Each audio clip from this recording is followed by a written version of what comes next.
want to discuss comparing very briefly the approach one would use tonally in terms of sound images for Traumerei as opposed to compared to Girl with the Flaxen Hair, because somebody, nice person, wrote to me today about leveling those two pieces and how for her the Traumerei was easier to read through than the Girl with the Flaxen Hair. The thing is, I try not to level pieces between as comparing them, because in this case the Girl with the Flaxen Hair requires a different approach in terms of tone production than the Traumerei. You use a different suspended type of arm when you play Girl with the Flaxen Hair. It's the French vocabulary, the Debussy, as opposed to Schumann. Now with Schumann, just at the very beginning, I would play deeper into the keys with more arm weight. I wouldn't try to get the impressionistic sound, which is more dreamy and more elusive. And I'll show you what the difference is for me for the Traumerei. Let's assume I start. They both, one of them is dream, and the other one, even though it's not the Reverie, is dreamy as well. But it's a different dreamy depending on the Romantic era and the Impressionist era. So it's two different sounds. For Traumerei, I would be going in and out of the keys, sculpting the line more than I would with cheveux de laine. Even though I'm sculpting cheveux de laine, more often than not, I'm doing a different.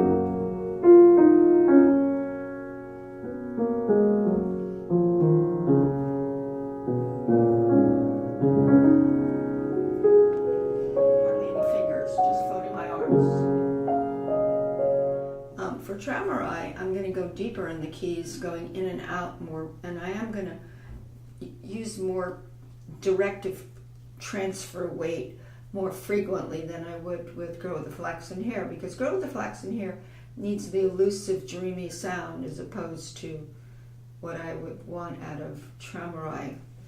You can see right away here.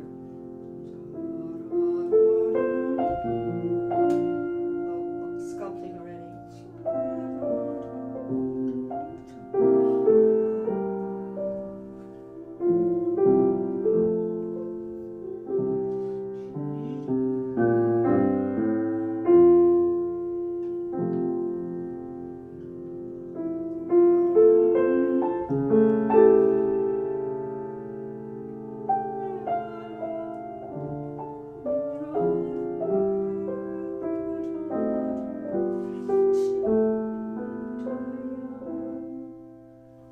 With the Flaxen Hair again, you can see the different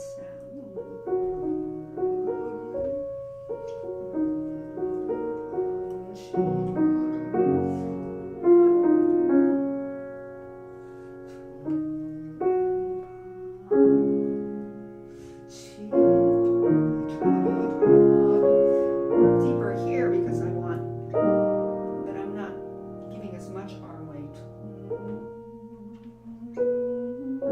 Variation.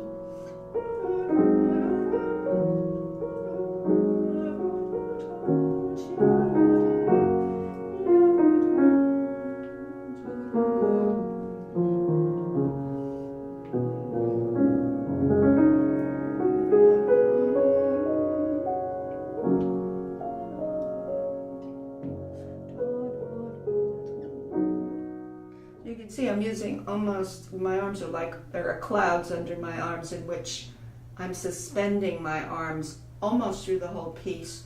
Where I get dynamics, I do feed some arm weight in, but not to the extent that I would here. And I think the other reason is the way Traumerei is written. It has different voices, like the soprano here, and then the left hand has a tenor here and a bass. You can hear it, and then he adds an alto here. So you have different voicing.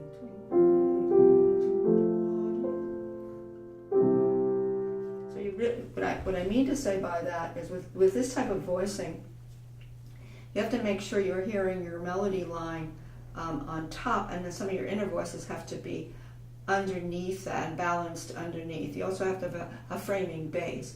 With the Flaxen here, you have that, but not to the extent that you're really parceling out voices, I believe, in the Traumerei. It's also romantic music. It's the Chopin era, the Schumann era. There's a different sounds. There's a completely imagined sound image that's different from the very start. A student that would play a girl with the Flaxen here with a lot of articulated fingers, which you wouldn't do in Traumerei. You wouldn't articulate your fingers so much. But if you articulated in Flaxen here, you do not get the dreamy French vocabulary. Whereas I tell students just hum it through in their mind.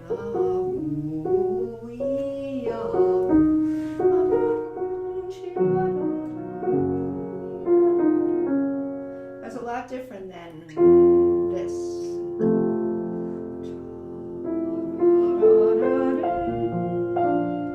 Much deeper in the keys. 4 voices here. You can hear lead voice. So this is a very kind of superficial overview, but you really can't compare the levels of these two pieces because they're in a completely different, they're in a different framing than each other. As I say, one is you're singing deeper into the keys, you're pulling, going forward and back, sculpting the line. This one, you're floating the line more often.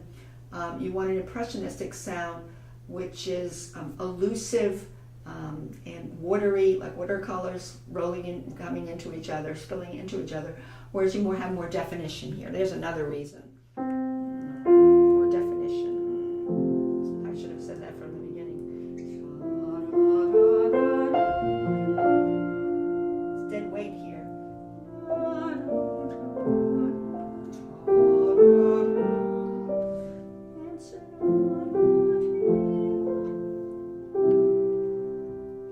That this is clear at what I've been trying to say. This person who asked me about this, it was hard for me to give her an answer why she felt it was easier to read through Traumerei than Chevaudeline. It's not a question of being easier, it's a question of orientation into one style and genre of music and vocabulary and another one.